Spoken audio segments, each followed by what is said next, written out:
Питання, що на часі, що не на часі під час війни, на мій погляд, це дуже просте питання, воно лежить на поверхні. Коли ми вже 2 роки живемо під час війни, то на часі має бути звичайне людське життя. І на часі має бути звичайні людські радості. Сімейний затишок, посмішка рідної тобі людини, позитив, хороша кінокомедія. Ну і багато інших позитивних таких дрібничок. В дійсності в житті немає дрібничок. По цих дрібничок і складається наше життя.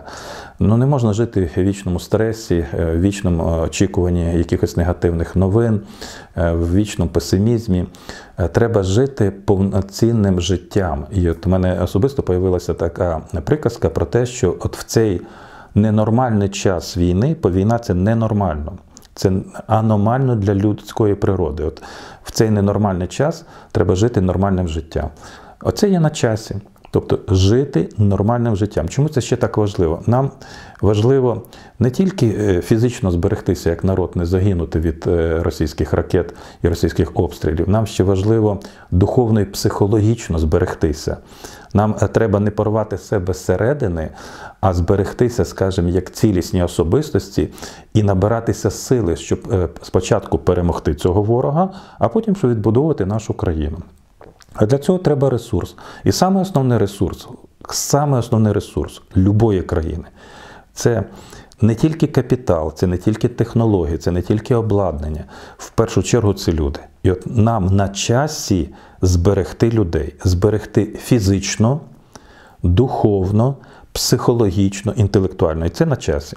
Що не на часі? Ну, не на часі те, що було до війни, і те й зараз не на часі. Це якісь певні моральні речі. Просто до війни на це можна було так трішки закривати очі, а зараз це дуже гостро відчувається.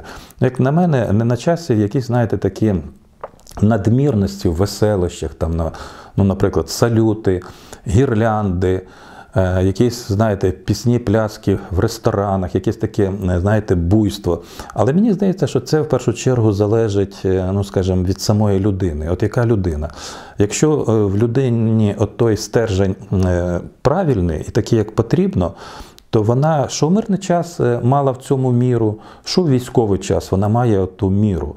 Ну, а якщо цього стержня такого, знаєте, справжнього, толкового, духовного немає, якщо в людини не ті цінності, ну тоді їй що до війни, що під час війни, як кажуть в народі, море по коліна.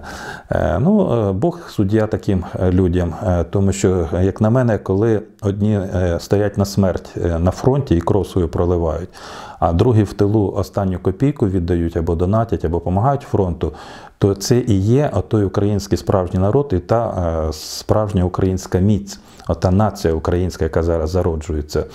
Ну, а нація – це люди, і люди бувають всякі. Ну, і кажуть, в сім'ї не без іншого. Тобто таке буває у всіх народів, в тому числі в українського народу.